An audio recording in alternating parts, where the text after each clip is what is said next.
Balado conscient, épisode 113. Je suis au Atlantic Center for the Arts à New Smyrna Beach, en Floride, pour le congrès du Forum mondial pour l'écologie sonore. 25 mars 2023. Hier, j'ai fait une promenade sonore remarquable avec un des leaders de ce mouvement, l'artiste polonais Jacek Smolicki.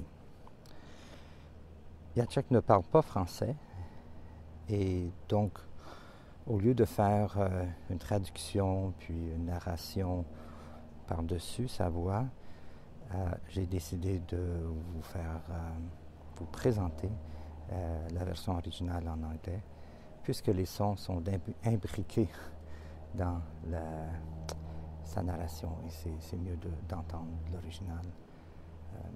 Et j'ai mis par contre une traduction complète de son propos dans les notes de l'épisode.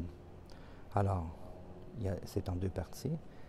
La partie A est notre conversation originale, puis la partie B, c'est quand un train s'est manifesté, puis on a décidé de faire une deuxième partie d'une façon improvisée, mais les deux ensemble donnent un bon portrait de ce que la pratique artistique et la méthode d'écoute marchante, on appelle aussi promenade sonore. Bonne écoute.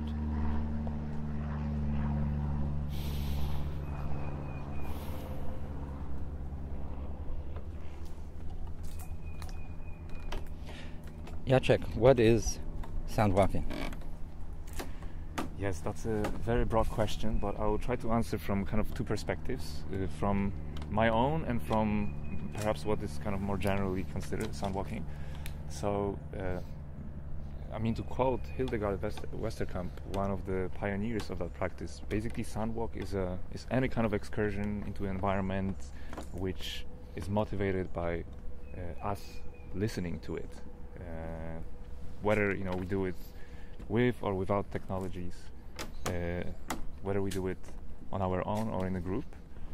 And the point of soundwalking is to connect or reconnect us with environment, with how it sounds at the very moment. It kind of reaches, sense of immersion in the here and now. And now my approach to soundwalking is slightly different. I treat soundscapes as kind of gateways to not only, the momentary, the way that the sound expresses itself in the moment, or the sound expresses events that happen at the moment, but also as gateways into the past and into the future.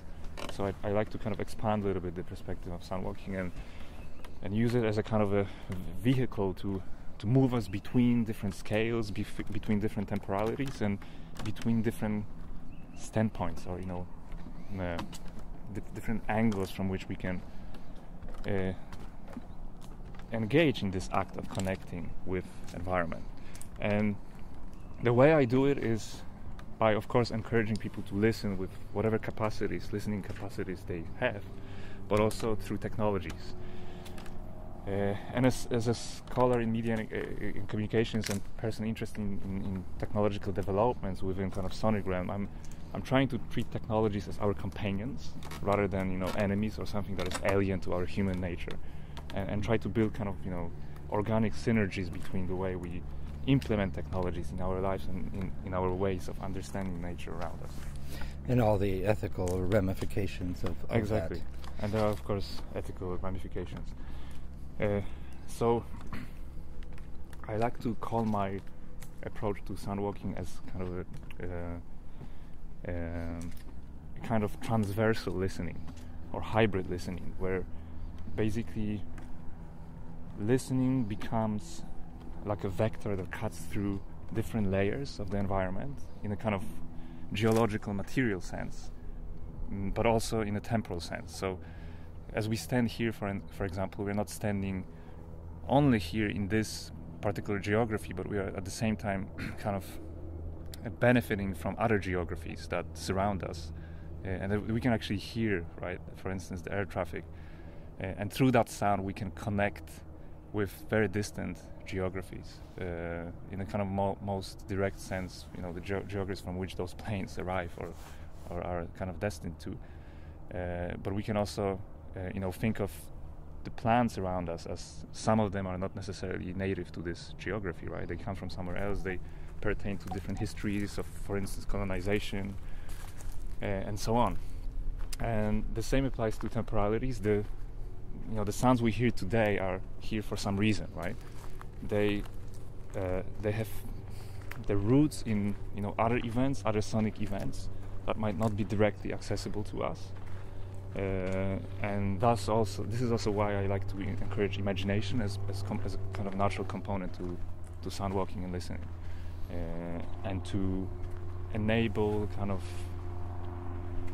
more speculative approach to how we listen. So instead of really trying to dissect and understand all the sounds around us, like to also think more imaginatively what kinds of sounds existed here before we stepped into that environment, and what kind of sounds might exist in the future, also because of our actions at the very moment. Well, we're doing a sound walk now. You're mostly talking about sound walking, but it's an experience, and I've done it over the years, and I encourage my listeners to do it because it's a very rewarding practice, and it's one you can do anywhere, anytime. So before we run out of time, what would be a good question for people to ask themselves or to keep in mind as they sound walk? I think one important question would be, what is my position within the soundscapes that I'm walking through? How do I approach the soundscape? What kind of associations kind of dominate my way of experiencing it, for instance, and start basically there, and then trying to maybe gradually leave that zone and consider other ways of positioning ourselves in the soundscapes, and by doing that, kind of acknowledging the possibilities of other perspectives on the soundscapes and other ways of understanding and coexisting with it. In other words, what is my position in listening? Exactly.